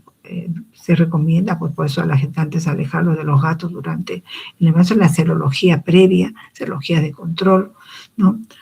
Profilaxis primaria es fundamental en pacientes con VIH, si su CD4 es menor de 200 y el paciente lo diagnosticamos por primera vez, hay que darle profilaxis primaria, o sea, cotrimoxazol forte, una tableta cada 24 horas hasta que sus CD4 suban con el tratamiento antirretroviral. Pueden acompañarse de estos pacientes con candida esofágicas, a veces fiebres prolongadas por semanas, también son indicaciones de la profilaxis primaria, ¿no? Que es el cotrimoxazol cada 24 horas. Muy bien.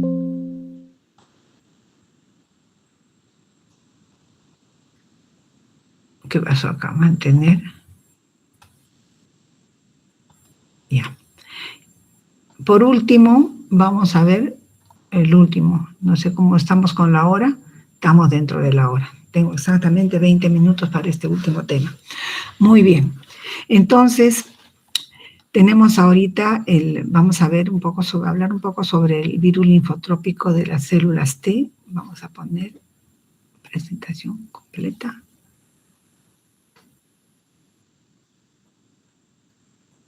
Bien.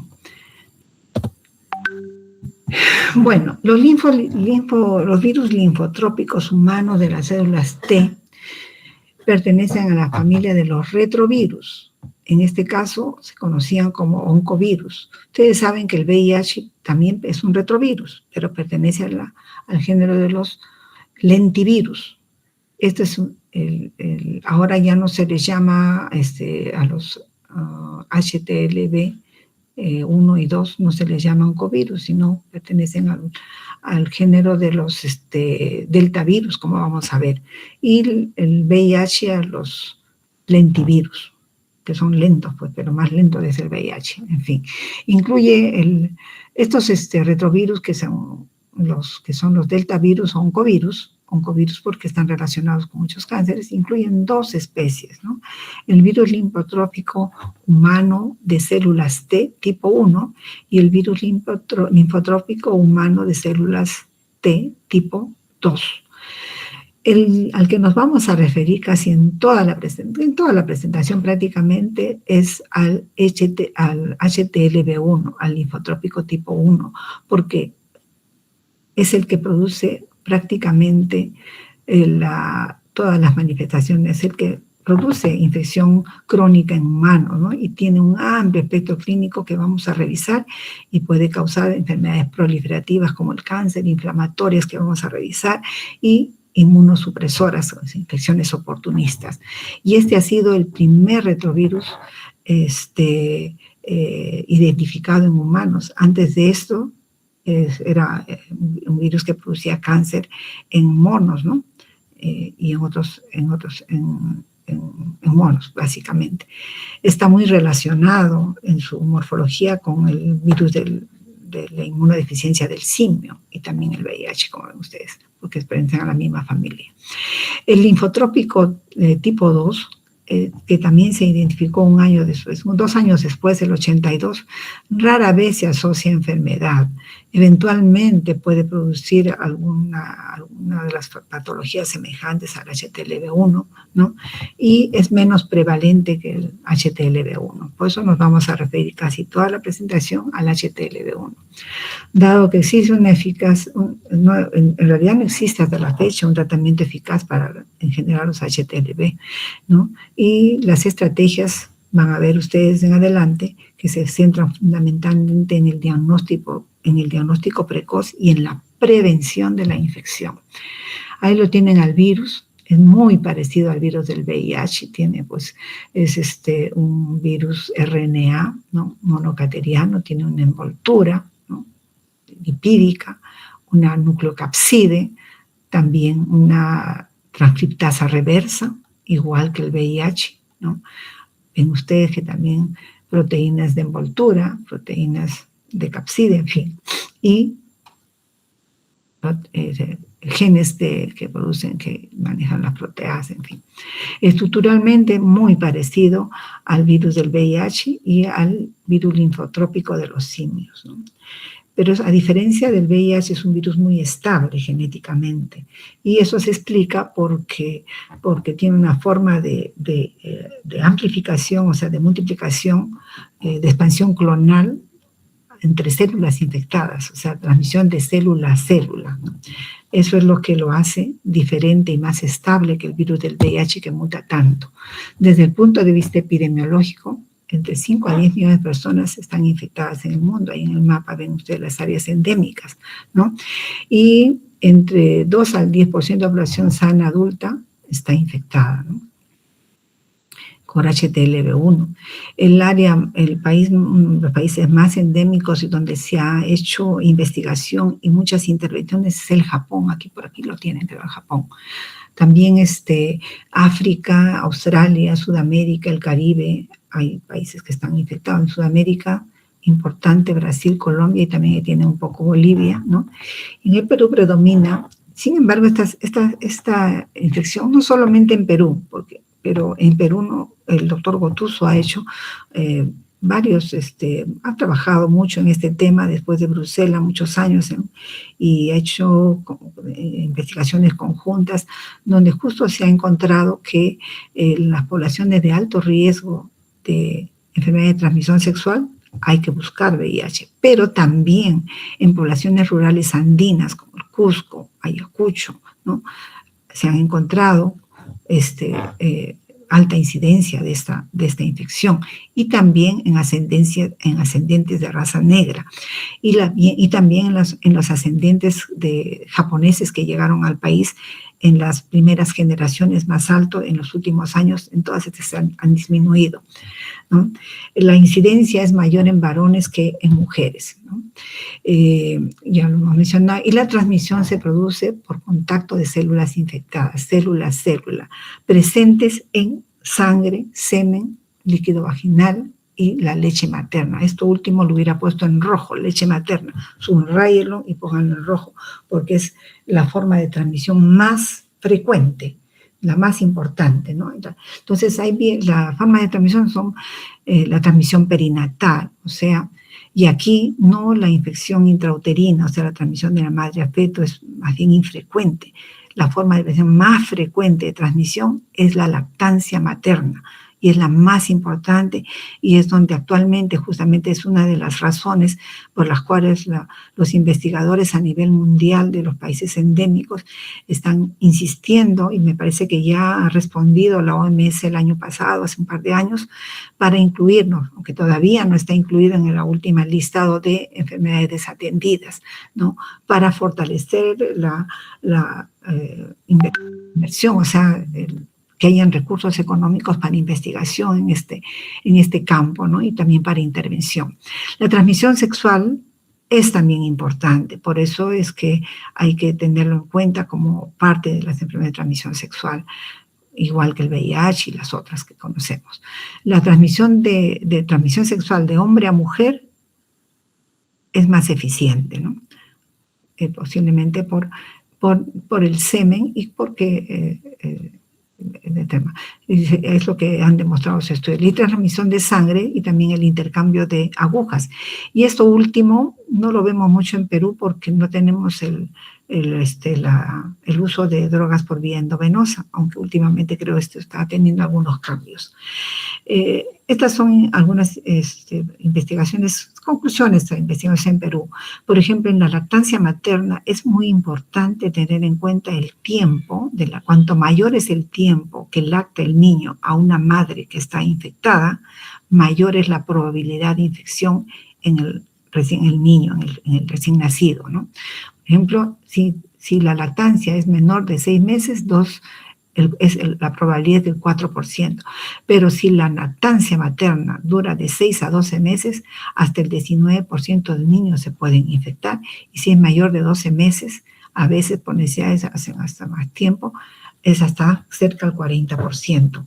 Estas son justamente algunos estudios publicados por el doctor Gotuso en nuestro país. Respecto a las manifestaciones clínicas, el periodo de latencia, o sea, periodo de incubación, es bastante largo. Es una enfermedad crónica que dura toda la vida, ¿no? Y el inicio de las manifestaciones clínicas se presenta generalmente después de años o décadas de haberse infectado. Esto varía un poquito también dependiendo si es por lactancia materna o por transfusiones de sangre, ¿no? Hay algunas diferencias. Pero ahora, el espectro clínico es bastante amplio. Las formas asintomáticas son las más, 90% son asintomáticos, no presentan nada y podrían no presentar nada, ninguna manifestación clínica toda su vida, ¿no? Y tener como única evidencia de infección la serología positiva para HTLV1, que es lo que encontramos generalmente y nos llega a nosotros con relativa frecuencia en donantes de sangre, que es donde se hace sistemáticamente desde los años 90 en nuestro país, 80 en Japón, 90 se tamiza HTL, 90 y un poco más, ¿no? Se hace HTL1 en nuestro país, antes no se hacía. Y las formas sintomáticas alrededor del 10%, y van a incluir patologías, o sea, enfermedad proliferativa, donde la más importante y más frecuente es la leucemia o linfomas de células T, ¿no? Del adulto. Y también la enfermedad inflamatoria, que son las dos formas de presentación más frecuentes, que es la mielopatía asociada a HTLV1, que antes, hasta hace poco, la conocíamos como paraparesia espástica tropical, ¿no? Y la disfunción selectiva, ¿no? La disfunción inmune selectiva, que está relacionado con la aparición como consecuencia de la inmunodepresión que produce el HTLV1, van a asociarse a una serie de enfermedades oportunistas o características de pacientes inmunodeprimidos, como vamos a ver más adelante. Acá les he hecho un cuadrito que nos resume todo para poder hacerlo más fácil. Ven ustedes que entre la enfermedad proliferativa ya hemos visto son la leucemia, los cánceres que tienen un periodo de latencia de más o menos 30 años, y una vez que aparece la enfermedad, el tiempo de es menos de un año. Por eso es que mata, pero mata a largo plazo, ¿no? Es lo que caracteriza a las enfermedades desatendidas. Por eso no importa ningún político. Y luego el otro es la mielopatía asociada a VIH, que lo tienen hoy, y seguida de uveitis, dermatitis infectiva. Esta dermatitis infectiva es muy frecuente en niños. Esos niños que tienen problemas de piel, que a veces son confundidos con atopía. Y ahora yo no les presento por el tiempo tan corto que tenemos, pero lo van a ver probablemente en pediatría. La dermatitis infectiva es muy, muy, muy frecuente en niños. Hay que tener en cuenta el niño que repetitivamente tiene problemas dérmicos o se le cataloga como atópico y presenta una serie de problemas, hay que descargar. La queratitis zika, síndrome de Sjögren, tiroiditis, la dermatomiositis, alveolitis. Últimamente también en niños hay problemas de alveolitis crónica. Hace poco me llegó un paciente adulto, una interconsulta de provincia, me parece que era de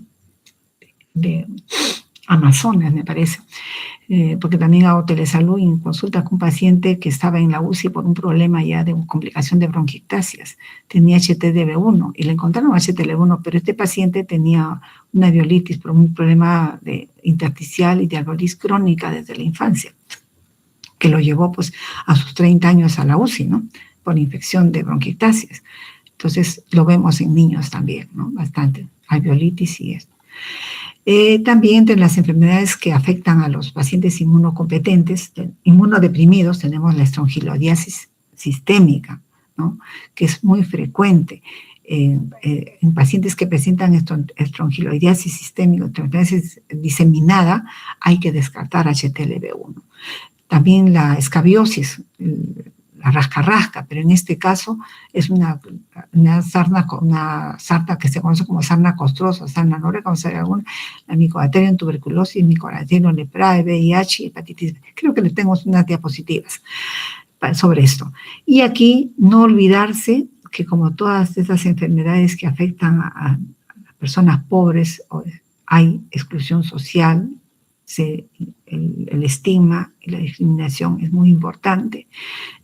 Obviamente no pueden trabajar, ¿no? Hay muerte prematura, etcétera, ¿no? Hay que tener, o sea, el impacto socioeconómico es importante. Entonces, entre las manifestaciones clínicas tenemos la leucemia, el linfoma asociado a células T, que se define, pues, o sea, me había olvidado decirles que el órgano blanco del HTLV1 son los linfocitos CD4, igualito que el VIH, ¿no? Por eso es que producen también inmunodepresión. Y en este caso, la consecuencia es la presentación de leucemias o linfomas no Hodgkin, ¿no? Entre toda una variedad de linfomas que hay, que tienen tratamiento con quimioterapia, y algunas, pues, son mucho más malignas, ¿no? Producen la muerte del paciente en su mayoría. El riesgo estimado sobre esto, ya lo hemos de por vida, presentar una paciente infectada, el riesgo de por vida de presentar leucemia o linfoma es del 4 al 7%, ¿no? En estas personas. Y generalmente que la adquirieron por transmisión perinatal, mejor dicho, por lactancia materna, ¿no? Esta es, bueno, acá es un poquito repetitivo, ya hemos dicho que demora, pues la transformación maligna va a demorar hasta 30 años. O sea, si se infectó en la infancia, por transmisión de lactancia materna, pues empezará a tener su linfoma o su leucemia a los 30 años, ¿no? Suele ser los síntomas. Vamos a sospechar en linfadenopatía generalizada, linfoma cutáneo, lesiones cutáneas crónicas, hepatoesplenomegalia, inmunosupresión, o sea, asociados a infecciones oportunistas como por neumocistosis, criptococcus, tronquiloidiasis, herpes zóster diseminado, o sea que no afecta solo un dermatoma. A veces el paciente viene por herpes zóster y nosotros diagnosticamos HTLV1 y de repente le ponemos un hemograma y ya está con leucemia. Entonces, más o menos es así el problema de esta patología, ¿no? Y la sobrevida, una vez hemos dicho, generalmente 6 meses, puede ser hasta 1 año. Esto para que lo vean con tranquilidad, pero me encontré esto en la literatura, una estadística y un mapa presentado por la Organización Mundial de la Salud de incidencia de cáncer atribuible a HTLV1 en el 2018. Y miren ustedes, Centroamérica, América Latina, Perú, Brasil, casi todo, un poco esta zona de acá de África, Asia, ¿no? Y obviamente Japón, que está más en negrito, y esta creo que es la zona de Turquía, etcétera, cerca del Mediterráneo, ¿no? Que también tienen ese problema, donde tenemos HTLV1. Bien. La otra patología es la mielopatía, o sea, la paraparesia espástica tropical, o sea, la mielopatía asociada a VIH. Es una mielopatía bien de evolución crónica, ¿no? Se desarrolla poquito a poquito, gradualmente. ¿Cómo los vemos estos pacientes? Vienen del banco de sangre, él quiso donar su sangrecita y le encontraron HTLV1. Hacemos la prueba, se confirma la infección y me dice, ¿qué hago? No hay tratamiento, hay algunas cosas que podemos hacer, lo vamos a ver más adelante. Y la evolución es crónica, generalmente también largo tiempo. Algunos evolucionan tan rápidamente como 2, 3 años y otros se van hasta 10, 15 años, ¿no? O sea, va a depender mucho del huésped. Generalmente son largas. Y en estos casos, por ejemplo, se ha visto generalmente entre pacientes que han adquirido la infección por transfusión sanguínea. Ustedes saben que hemos dicho desde cuándo, más o menos desde los 80, entre 90 más o menos en nuestro país, se tamiza. Eso significa que antes de los 90 no tamizábamos HTLV1, ¿no? Entonces hay una carga de pacientes que pueden tener. Lo mismo pasa con hepatitis C, que no se tamizaba en banco de sangre hasta después de los 90. Entonces afecta la médula espinal torácica y produce una tremenda inflamación a ese nivel que vamos a ver que produce pues invalidez, ¿no? Produce una paraparesia lentamente progresiva asociado a espasticidad, o sea, no puede mover la pierna. Y la debilidad, o sea, la fuerza va a ser más en zonas proximales de los miembros inferiores. Puede haber episodios de dolor, hipotensión ortostática, alteraciones de la sudoración, o sea, alteraciones simpáticas en las áreas afectadas, incluso disfunción de la vejiga, problema motor, ¿no? Y ven ustedes que los pacientes a largo plazo terminan en una silla de ruedas y no tenemos alternativas claras para ofrecerle. Entonces, un poquito aquí, vemos acá la uveitis, ¿no? Que se caracteriza por ser una uveitis anterior, hemos visto el de posterior, una reacción granulomatosa, con una reacción granulomatosa a veces y no granulomatosa otras veces. Por eso el diagnóstico con tuberculosis es importante, no es fácil hacer estos diagnósticos. Hay vasculitis retiniana, ¿no? Puede haber manifestaciones de la enfermedad y puede estar asociado también a paraparesia espástica tropical. Entonces significa que estos pacientes con infección tienen que estar en monitoreo permanente para poder atender las complicaciones que se pueden presentar en el curso de la enfermedad, ¿no? Y las primeras manifestaciones son desenfoque visual, no ve bien, visión nublada, incomodidad, dolor, picor, sensación de cuerpo extraño en el ojo. Y este es un poquito que les quería presentar, la dermatitis infectiva, que es más frecuente en niños, afecta pues la zona del cuello, el cuero cabelludo, parece una dermatitis seborreica, afecta la piel, es recurrente, los bordes nasales se infectan, ¿no? Y se confunde con esquemas crónicos, alérgicos. Son niños, dicen, atópicos, y se contamina y se infecta por Staphylococcus aureus streptococcus beta hemolítico, y a veces es recurrente, que da tratamiento, mejora con el tratamiento antibiótico, pero es recurrente. Y lo que encontramos en ellos es infección por HTLV1. Esta es la sarna noruega. Lo he visto 2 o 3 veces en pacientes con VIH, se encuentra, lo vemos. Y también, obviamente, hay que hacer la coinfección con VIH y de HTLV1, también relativamente frecuente. Ahí tienen al ácaro y afecta pues masivamente. Esto es poco a lo que he visto. Es una tremenda jota que comprometen casi todo, y lo podemos ver también en niños. En niños. Entonces, cuando presenta este tipo de sarna noruega, de sarna así tan masiva y tan amplia, y con esta evolución hay que sospechar HTLV1. El diagnóstico se hace por la detección de anticuerpos, ¿no? En suero y en plasma. El screening se hace con pruebas de ELISA, ¿no? Y también puede ser con quimioluminiscencia. En el hospital, los hospitales actualmente, en todos los hospitales como el mío, de tercer nivel, existen ambas pruebas. Por ejemplo, ahora VIH se hace por quimioluminiscencia, a veces con ELISA, ya es mucho mejor, ¿no? Las pruebas de confirmación, en estos casos hay que hacer pruebas de confirmación, ¿no? Y estas pruebas de confirmación, como se ven todas las bandas de anticuerpos, pues nos permiten diferenciar el HTLV1 del HTLV2. A veces hay coinfección de ambos, y se hace con Western blot o también con PCR en tiempo real. En nuestro medio no tenemos un programa de HTLV1, es una enfermedad todavía desatendida que no ha sido incluida, y ahí les presento un algoritmo que lo pueden revisar con calma, donde se utilizan estas pruebas y el uso para el diagnóstico definitivo, porque el Western blot puede dar formas indeterminadas en los cuales hay que esperar, igual que el VIH, un periodo de ventana, que hay que repetir la prueba en 3 meses, no olvidarse. Si es negativo, teniendo pruebas serológicas, a veces tenemos que ir a las pruebas moleculares, o sea, el PCR, ¿no? También no le he puesto ahí, pero PCR. Muy bien. Tratamiento. Actualmente no existe una terapia curativa, ya no menciona específica para esta patología. Las estrategias se van a centrar en controlar las enfermedades asociadas, o sea, la leucemia, el linfoma, la paraparesia espástica, monitoreo permanente de estos pacientes, se alivian los síntomas, reducir el riesgo de transmisión, especialmente si es una mujer joven en edad fértil, pues no va a poder dar de lactar a sus niños, ¿no? Hay que evitar la lactancia materna porque es la forma de transmisión más frecuente, ¿no? Y donde vamos a encontrar los casos nuevos. Actualmente hay estudios que se están haciendo con antirretrovirales, ¿no? Tenofovir, el dolutegravir, que se utilizan para el VIH, pero están todavía en el ámbito de la investigación. Es verdad que hay algunas esperanzas en este sentido, pero todavía no están aprobados.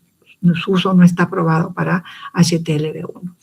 Entonces, están en el entorno de la investigación. Entonces, la prevención, pues ya, por ejemplo, Japón ha avanzado más en este sentido, ¿no? Y ya ellos tienen un programa en el cual, pues, hacen el despistaje en el 100% de mujeres en edad fértil, y si está embarazada, en primer control prenatal de las mujeres embarazadas, para recomendar la alimentación exclusiva con fórmula y evitar la lactancia materna, que es la forma de transmisión más importante y que ha demostrado esta intervención disminuir la incidencia. Con eso ha bajado Japón la incidencia de casos de infección por HTLV1. En nuestro país está en proceso de lograr que se implemente, fomentar también ustedes por la transmisión sexual, el uso de barrera en todo tipo de relaciones sexuales, para evitar, igual que el VIH, ¿no?, una enfermedad de transmisión sexual. Muy bien, entonces yo creo que es todo. No sé si ahí les he dejado una bibliografía si les gusta. Ay, discúlpenme, creo que eso ya no va. Preguntas, ¿hay alguna pregunta?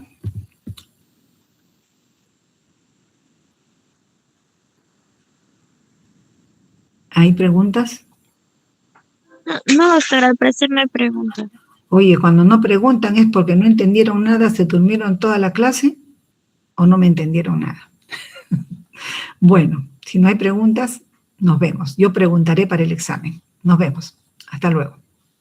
Gracias, Doc. Muchas gracias, doctora.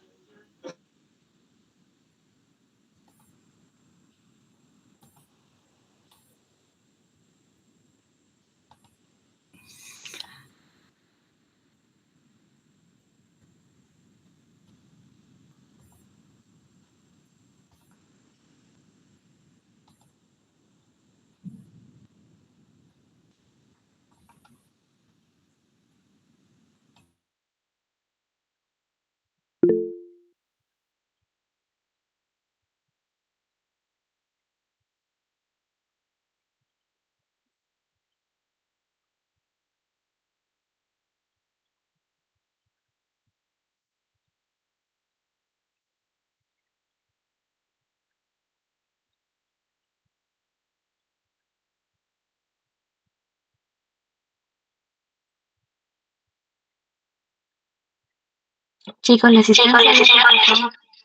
Uy, ya se pasó por el chat.